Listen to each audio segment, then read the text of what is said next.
할렐루야. 아멘. 바울이 1차 전도한 지역은 지금의 튀르키예 지역입니다. 그래서 고대 로마 시대 바울 당시에는 이제 소아시아라고 이렇게 이제 칭했고요. 그 소아시아 가운데에서도 특별히 이제 갈라디아 지역입니다. 그래서 갈라디아 가운데에서도 또 이제 남쪽, 그래서 이제 남갈라디아라고 이제 하는데요. 거기에 해당되는 것들이 이제 우리 사도행전 13장 14장에 이제 보면은 비시디아 안디오, 이고니온, 또 루스드라, 더베 뭐 이런 지역이 이제 다 갈라디아 지역입니다. 그래서 이제 거기에서 복음을 전하고 바울이 또 교회를 세우고, 그래서 이제 갈라디아서는 그래서 이제 한 교회에다 보낸 게 아니라 그 지역에 있는 갈라디아 지역에 있는 여러 교회들에게 이제 보내는 그러한 편지가 됩니다. 그래서 바울이 전한 복음은 이제 십자가 부활의 복음입니다. 그래서 예수 그리스도의 십자가로 말미암아 우리가 그 은혜로 구원을 얻는다. 그래서 이제 이신득의라고 하고요. 또 십자가의 은혜로 말미암아 그것을 믿음으로 말미암아 우리가 죄인이지만 의롭게 됐다. 의인이라고 부름을 받게 된 것이죠, 하나님께. 그래서 우리가 이신칭의라고 하죠. 그래서 이제 그런 이신득의 혹은 또 이신칭의의 복음을 사도 바울이 전했습니다. 그리고 이제 거기에서 나와서 이제 또 2차, 3차 전도 이렇게 여행을 하게 됐는데, 그때 이제 바울이 나온 다음에 거기에 이제 유대 교적 율법주의자들이 그 갈라디아 교회들에 이제 침투하게 돼가지고 사도 바울의 그 전한 이신득의의 복음을 갖다가 부정하는 이단적인 생각들로 미혹을 했습니다, 교인들을. 그것은 뭐냐면 율법과 할례를 여전히 행해야지만 이제 구원받는다, 그런 이야기를 자꾸 하니까 교인들이 거기에 또 이제 미혹을 당하고, 그렇게 돼서 이제 바울이 이렇게 되면 안 되겠다, 십자가 부활의 복음이 훼손되고 또 이 거짓 교사들이 그 십자가 부활의 복음을 훼손시키는 전략 중에 하나가 사도 바울의 사도권의 정통성이 없다, 그 복음을 전한 사람을 공격을 하는 거죠. 그래서 이제 훼손하는 것을 보면서 사도 바울이 자기를 변호하고 더 나아가서는 십자가 부활의 복음을 이제 변증하는 것입니다. 그래서 특별히 이제 오늘 함께 읽은 우리가 그 1장 그 후반부를 보면은 사도 바울은 어떻게 보면은 자기의 이제 치부라고 할 수 있는 것을 그냥 오히려 다 드러내요.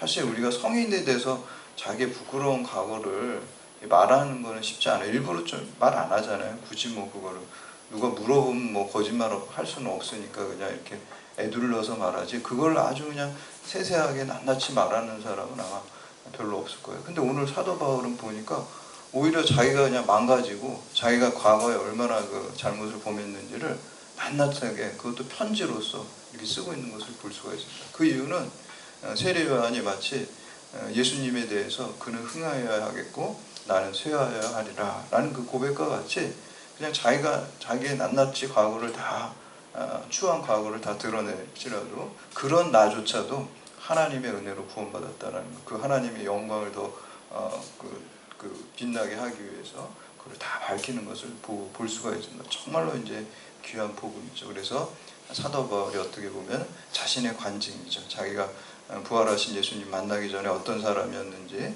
오늘 함께 읽은 본문에서 이제 얘기를 하면서 변화돼서 자기를 간증하고 그 복음을 변증하는 것을 우리가 볼 수가 있습니다. 그래서 바울이 이제 자기가 과거에는 복음에 대한 박해자, 복음의 핍박자에서 복음의 전달자로, 더 나아가서는 순교자가 됐죠. 복음의 순교자로, 복음의 박해자에서 복음의 전달자로 변화된 자신을 간증하는 것을 볼 수가 있습니다. 그래서 오늘 이 말씀을 우리가 함께 나누면서 우리 또한 이제 이 시대 바울과 같이 복음의 전달자가 되시는 여러분들 다 되시기를 주님의 이름으로 축복합니다. 네. 첫 번째, 이 복음은 이 하나님이 주신 계시입니다. 이게 뭐 인간이 만들어낸 게 아니라 하나님께서 우리에게 주신 거랍니다. 그게 이제 계시죠.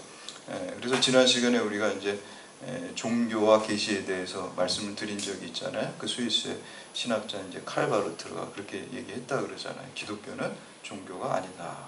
다른 뭐 힌두교, 불교 이런 것들은 종교지만 사람이 만든 것이고, 사람이 신에게 다가가거나 또 자기 스스로 깨달음을 얻거나 해서 이 사람들이 만들어낸 거는 종교고, 기독교는 종교가 아니라는 거예요. 하나님이 인간의 몸을 입고 예수 그리스도로 오셔가지고 인간에게 다가오셔서 십자가에서 죽으신 그 사건 자체가 계시 사건이거든요. 그리고 이 성경 말씀도 하나님이 인간에게 다가오셔서 말씀하신 거잖아요. 본인의 뜻을 알려주시고 구원의 계획을 알려주신 게 이게 이제 계시의 책이잖아요. 그러니까 십자가 사건도 계시의 사건, 이거 성경 말씀도 계시의 말씀이고, 그래서 기독교는 인간이 이렇게 인공적으로 만들어낸 것이 아니라 하나님이 우리한테 다가오셔서 우리에게 하나님의 뜻을 알려주신 계시라는 거예요. 이 계시라는 말은 헬라어 원어에 보면 아포칼립수스라고 이제 나오고 있어요. 그러는 이제 그 뜻이 이제 가려지고 감추어졌던 게 드러난다, 그런 의미를 가지고 있거든요. 그래서 저는 항상 이 계시라는 말을 보면은 저는 두 가지를 늘 생각을 해요. 우리가 호텔 같은 데 가가지고 이제 룸서비스를 시키면은 음식 나올 때 이렇게 철제 뚜껑 같은 거 이렇게 동그란 걸 이렇게 덮여서 나오잖아요. 이제 먼지 들어가지 말라고 이제 이렇게 덮어서 나오잖아요. 그런 다음에 이제 방에 도착하면은 그 직원이 이거를 손님 앞에서 딱 열어주죠. 그게 계시입니다. 가려졌던 게 이렇게 뭐 음식이 이제 뭔지 궁금하잖아요. 내가 시켰지만도. 그래서 어떻게 잘 했는지 그게 이제 가려져 있는데 이거를 딱 보여주는 거예요. 이제. 그리고 우리가 연극이나 혹은 이제 뮤지컬 같은 거 공연을 관람을 가게 되면은 막이 이렇게 가려져 있잖아요. 그리고 이제 시작 시간이 되면 이제 그 안쪽에서 뭐 행사를 담당하는 직원들이 막을 딱 오픈하잖아요. 그게 계십니다. 무대가 가려져 있잖아요. 그리고 또 한 막이 다음 막 넘어갈 때도 또 싹 가린 다음에 무대를 다 바꾸잖아요. 그럼 이제 가려져 있어요. 그렇죠? 이제 어떻게 바뀌었는지 우리는 모르잖아요. 근데 이제 시간이 되면은 또 그 담당자가 그 막을 갖다가 싹 오픈해요. 그게 계시예요. 근데 그 오픈하는 주체가 누구냐면요, 관객이 그거를 여는 게 아니잖아요. 항상 누가 열어요? 거기에 담당하는 직원이 여는 거예요. 계시도 마찬가지예요. 계시도 하나님께서 우리에게 말씀하시는데 우리가 하나님 뜻 알고 싶다고 그냥 뭐 커튼 열듯이 그냥 이렇게 싹 열 수 있는 게 아니야. 하나님께서 열어주셔서 하나님의 뜻을 보여주시고 알려주셔야지만 우리가 알 수가 있어요. 그러니까 계시에 있어서는 어떻게 보면 우리 인간은 수동적이에요. 수동성이에요.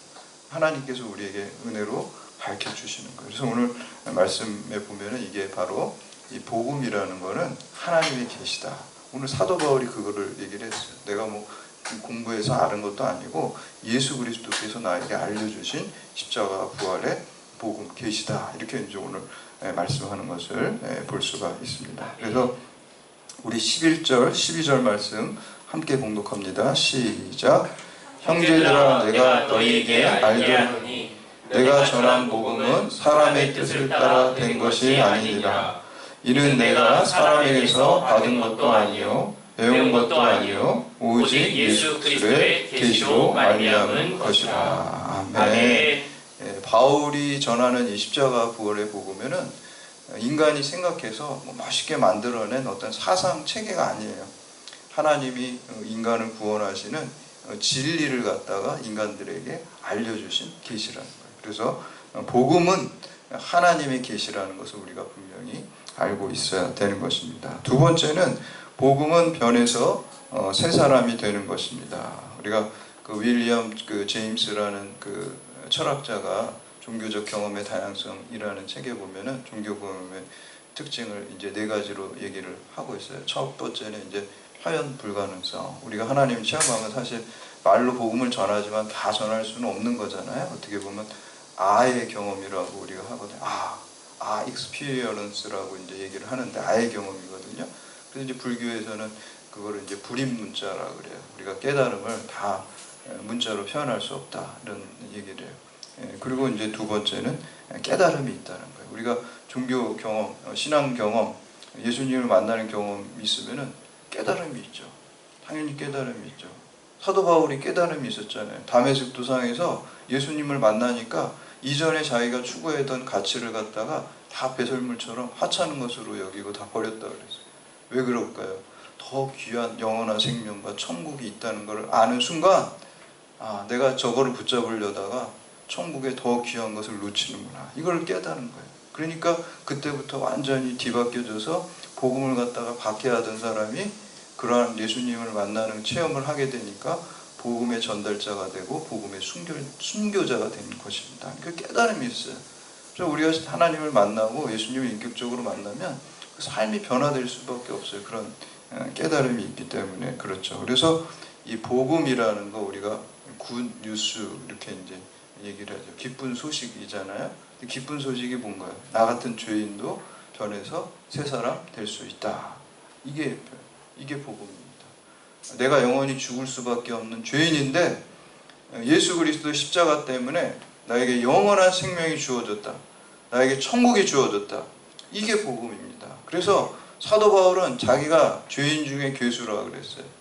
죄인 중에 괴수였는데 예수 그리스도께서 십자가로 그 죄를 다 씻어주시고 이제 내가 그 복음을 전하는 사도로서 쓰임받게 되었다라는 게 이제 사도 바울의 복음입니다. 그래서 사도 바울은 변해서 새 사람이 되었어요. 만약에 여러분 가운데 아직 변해서 새 사람, 새로운 삶을 잘 살지 못하는 거는 아직 그 복음의 진가를 진짜로 안 게 아니에요. 그래서 우리 이제 소크라테스라는 철학자가 지행합일이라는 얘기를 하잖아요. 근데 그 사람, 저는 그걸 볼 때 아는 것 같고 행하는 게 어떻게 한 개야. 보통은 다 두 개잖아요. 우리가 알지만 행하지를 잘 못하잖아요. 그래서 이제 그 아리스토텔레스는 두 개다 이렇게 얘기를 했잖아요. 현실적으로 저는 이제 그게 막 수긍이 갔어요. 그렇지, 아는 거하고 행동하는 거 날 보니까 따로따로 노는데, 근데 그건 맥락이 틀린 거예요. 그 소크라테스가 말하는 알미라는 거는 진짜 알면 너 행한다는 거예요. 네가 지금 안다 그러고 안 행하는 거는 진짜 안 게 아니라는 거예요. 진짜 안 게 아니라. 우리가 쉽게 말하면은 주식 정보가 있는데 이거 뭐 굉장히 많이 올라간다, 이걸 내가 알고 있어요. 그러면 그냥 전 재산을 팔아서 그걸 사겠죠. 근데 다 그렇게 못하는 이유가 뭐예요? 진짜 그걸 믿지 않고 그걸 알지 않기 때문에 그렇게 하는 거죠. 근데 우리가 천국 복음도 정말 십자가 복음을 통해서 영원한 생명이 우리 가운데 있다는 걸 정말로 알면, 우리가 맨날 말로는 안다 그러는데 삶이 변화되지 않는 건 정말로 안 게 아니라는 거예요. 그 소크라테스의 그 알의 기준에 의하면. 그래서 우리가 정말 알면 그것은 행함으로까지 가는 것이 참된 알이다 라고 이렇게 얘기를 하는 것입니다. 사도 바울은 진짜 안 거죠. 그러니까 삶이 다 바뀌었잖아요. 사도 바울은 얼마나 그 기득권을 누릴 수 있는 사람이었습니까? 그렇죠? 아니, 일단 학력과 스펙이 좋잖아요. 가말리알 문화에서 자기가 배웠다 그러잖아요. 근데 가말리알이 어떤 사람이냐? 유대인들 탈무드에 보면은 가말리엘이 솔로몬 이후에 최대로 지혜로운 사람이라고 그랬어요. 그러면 솔로몬하고 어깨를 나란히 하는 사람이에요. 이 지혜에 있어서. 그런 사람이 제자라는 거예요. 그러니까 요즘으로 하면 뭐 하버드 대학교 출신인 거죠. 이 사도 바울. 이렇게 학벌이 좋았고, 그리고 이제 로마의 시민권자. 굉장히 기득권이에요. 당시에 로마의 시민권 가졌다 그러면은 특권이 많거든요. 뭐 불체포 특권 같은 것도 있는 것 같아요. 그래서 황제한테 직접 가서 항소하면은 황제가 직접 재판할 수 있는 그런 권한도 있어요. 실제로 그거를 사용해가지고 이제 로마까지 이송돼서 로마에서 사도 바울도 마지막에 순교할 때 그래서 로마로 이송이 된 거거든요. 본의 아니게 4차 전도 여행이 됐잖아요. 3차까지는 갔고 4차는 그 자기가 로마 시민권자라고 해가지고 밝혀가지고 항소한다 그래서 로마로 이제 끌려가게 되는 거잖아요. 거기서 또 이제 사도 바울은 어떤 당시에 세계의 심장부에서 복음을 전하는 기회를 그렇게 얻게 된 거예요. 그러니까 로마 시민권을 갖다가 자기의 이익을 위해서 쓴 게 아니라 복음의 전파에 효과적인 것을 위해서 쓴 거예요. 그러니까 로마 시민권자죠. 또 베냐민 지파. 베냐민 지파라는 거는 당시 엘리트 지파였어요. 왜냐하면 사울왕, 이스라엘의 초대왕이 베냐민 지파 출신이기 때문에. 그래서 이름이 사울이에요. 너도 사울왕 같이 훌륭한 사람이 되라. 이렇게 해서 사울이었죠. 큰 자가 되라. 예수님 만나니까 뭐가 이름이 바뀌었잖아요. 바울이라고, 작은 자. 내가 주님 앞에서 아무것도 아니구나. 이거를 이제 깨닫게 된 거죠. 그런 모든 것들을 가지고 있었음에도 불구하고 그거를 다 배설물처럼 버리고 변해서 새 사람 된 것을 볼 수가 있습니다. 근데 이렇게 성공이 보장된 바울이 그 모든 것들을 다 버리고 뭐 매 맞고 그리고 뭐 돌로 맞아서 거의 죽은 줄 알고 뭐 이곤이언인가요? 거기서 이렇게 버리잖아요, 밖에다. 그래서 거기서 살아나는 그런 일도 있고, 뭐 배가 또 파손되기도 하고, 마지막에 로마에 가서 목이 잘려져서 참수형을 당해서 죽잖아요. 근데 탄탄대로가 보장된 이 장래가 촉망되는 젊은이가 그거를 다 버리고 이러한 그 복음을 전하는 자로 변할 수 있었던 결정적인 이유는 바로 부활하신 예수님을 직접 만났기 때문이라고 저는 믿습니다. 아멘. 누군가 예수님 부활을 한번 증명해 보세요 저라고 얘기해 보면은 우리가 뭐 이런 실험 과학하고 이거는 틀린 거잖아요. 증명 방법이 우리들이 증인이 돼야 될 줄로 믿습니다. 우리들의 삶의 변화를 통해서 여러분들이 증인이 되는 거예요. 무슨 뭐 물은 100도씨에 끓는다 이렇게 증명하는 게 아니잖아요. 이거는 뭐 자연과학이 아니잖아요. 실험과학이 아니잖아요. 그럼 우리가 증인이 돼야 되는 거예요. 이 예수 그리스도 과거의 역사적 사건이 지금도 살아계시다는 거는 그리스도인, 예수 그리스도를 믿는 사람의 변화를 통해서 저는 사도 바울의 변한 삶이 예수 그리스도의 부활의 증거라고 생각을 합니다. 아멘. 어떻게 그렇게 변할 수 있어요? 자유주의 신학자들은 예수님 부활한 건 그냥 신화다. 그거는 진짜 부활한 게 아니라 그냥 옛날에 다 신화적인 표현이니까 이렇게 얘기를 해요. 그거 그냥 상징적인 거다. 어떤 인상을 받은 것을 그렇게 그냥 문학적으로 표현한 거다. 이렇게 자유주의 신학자들은 얘기를 한다. 여러분 한번 상식적으로 생각해봐요. 그 신화를 가지고 사도 바울이 이렇게 자기 인생을 다 팽개치고 거기다가 순교를 할까요? 저는 그렇지 않다고 생각합니다. 예수님의 제자들을 한번 생각해 보세요. 예수님의 제자들, 예수님 십자가 돌아가실 때 어땠어요? 다 도망갔어요. 자기 같이 거기 연루돼가지고 죽을까봐 겁나가지고. 근데 부활하신 예수님 만난 다음에 이 사람들이 어떻게 됐어요? 죽음을 두려워하지 않는 사람으로 바뀌어졌단 말이에요. 변화됐단 말이에요. 그리고 복음을 전하다가 다 순교했어요. 물론 사도 요한은 뭐 예수님의 어머니 마리아를 끝까지 봉양하고 요한계시록을 써야 되기 때문에 물리적인 순교는 안 당했지만 나머지는 다 순교당했답니다. 왜 그랬을까요? 부활하신 예수님 만난 다음에 이 사람들이 변화된 거예요. 십자가 사건이 아니라 십자가 때는 다 도망갔는데 그 십자가가 참된 의미가 되고 완성이 된 거는 부활한 예수님을 역사적으로 부활한 예수님을 만나니까 이 제자들이 다 변화돼요. 저는 다른 무엇보다도 바울의 변화된 삶 그리고 그 예수님의 제자들이 그렇게 죽음을 두려워하지 않고 다 순교하면서 당당하게 죽어간 그 삶을 보면서 아 정말 예수님이 역사적으로 부활하신 거구나 라는 것을 우리가 알 수가 있어요. 아멘. 그렇잖아요. 그냥 신화 가지고 그냥 이렇게 막 이 사람들이 거기다 목숨 걸고 생명을 바치진 않잖아요. 여러분들도 신화에다가 목숨을 바치진 않을 거란 말이죠. 어떤 상징적인 뭐 심볼에다가 여러분들이 여러분 인생을 다 걸고 뭐 목을 내놓고 하진 않잖아요. 근데 이 사람들의 이런 바울의 변화 그리고 제자들의 변화가 예수님께서 정말 역사적으로 부활하셨다라는 것의 증거가 되는 것입니다. 그래서 오늘날 우리도 바울처럼 우리 삶을 통해서 부활하신 주님을 증거해야 될 줄로 믿습니다. 아멘. C.T. 스터드라는 그 선교사님은요, 캠브리지 대학 출신이에요. 그 영국에서 아주 최고 좋은 대학이죠. 영국뿐만 아니라 세계에서 뭐 최고 좋은 5손가락 안에 들어가는 그런 대학이잖아요. 그 캠브리지 대학 출신에다가 그리고 또 집안도 부자래요. 그리고 얼굴도 잘생겼대요. 또 크리켓 있잖아요. 크리켓 야구 비슷한 거 그거 또 선수로서 인기가 영국에서 최고 많았대요. 그러니까 돈도 있죠.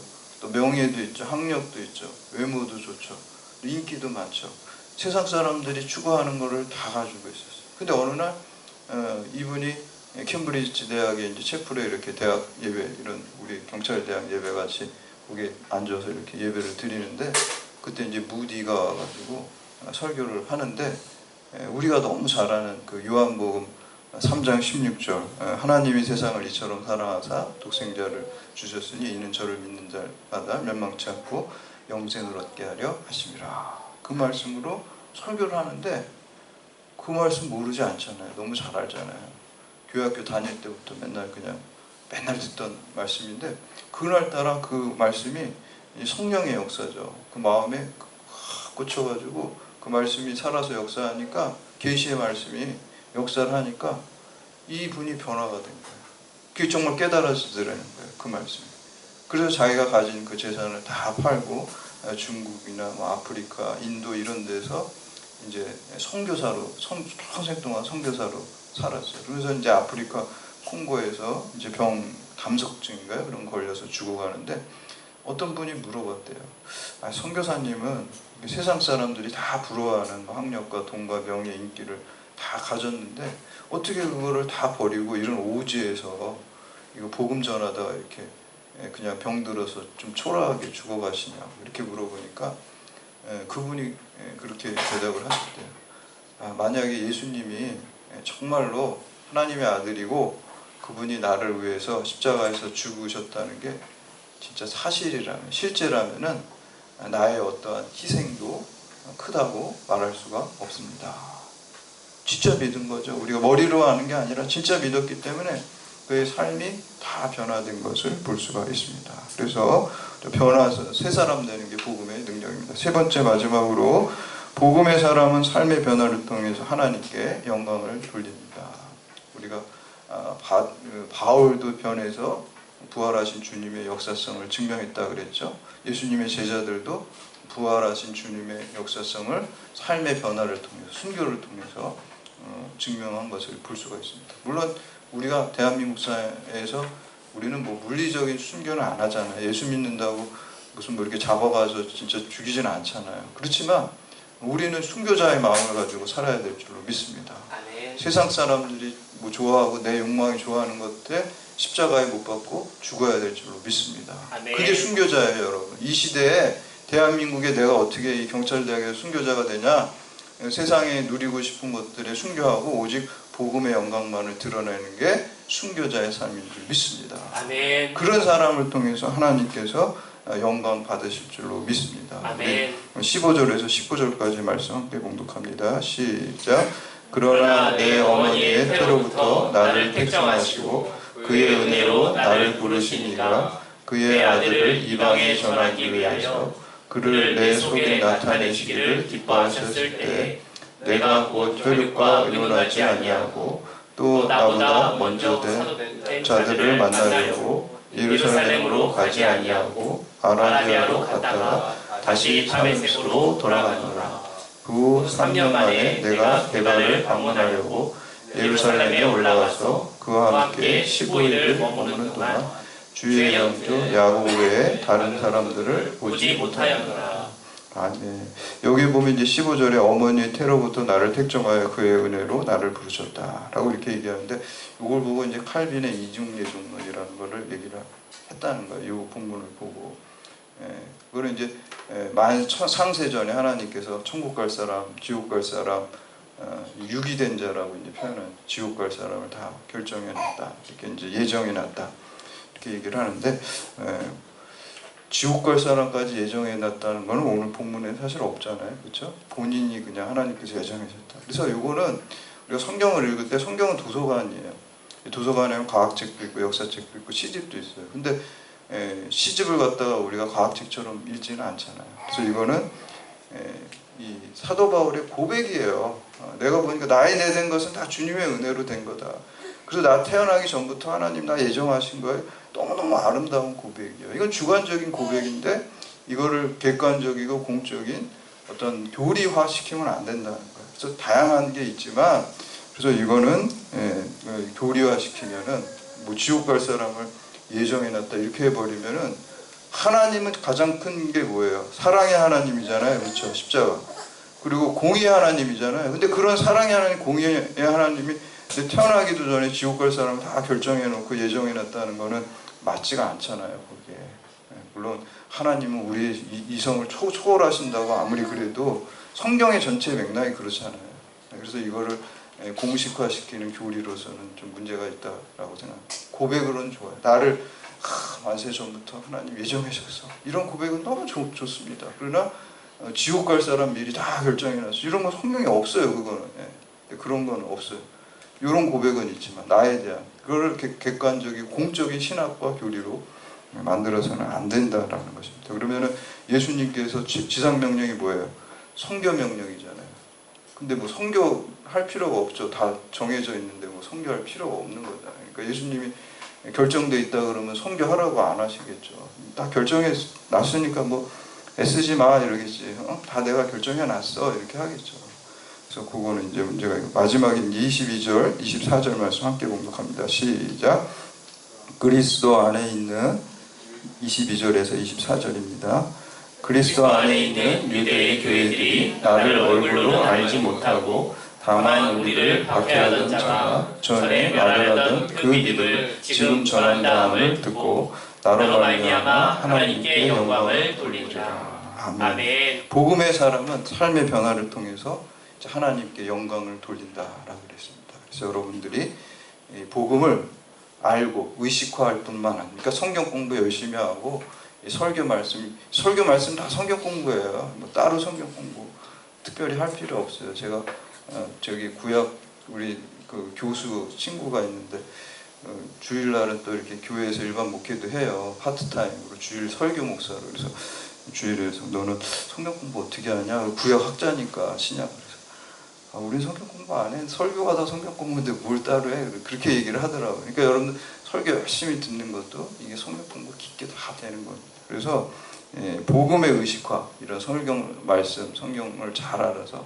복음을 의식화하고 또 그것이 실제화돼서 복음을 여러분들이 생활해야 돼야 될 줄 믿습니다. 그래서 여러분 복음의 의식화, 복음대로 순종하는 삶을 통해서 복음의 생활화, 이게 칭의와 성화예요. 다른 말로 복음의 의식화가 칭의고요, 복음의 생활화가 성화의 삶을 통해서 하나님께 영광 돌리시는, 또 복음의 증인이 되는 사도 바울과 같은 사람들이 다 되시기를 주님의 이름으로 축원합니다. 아멘.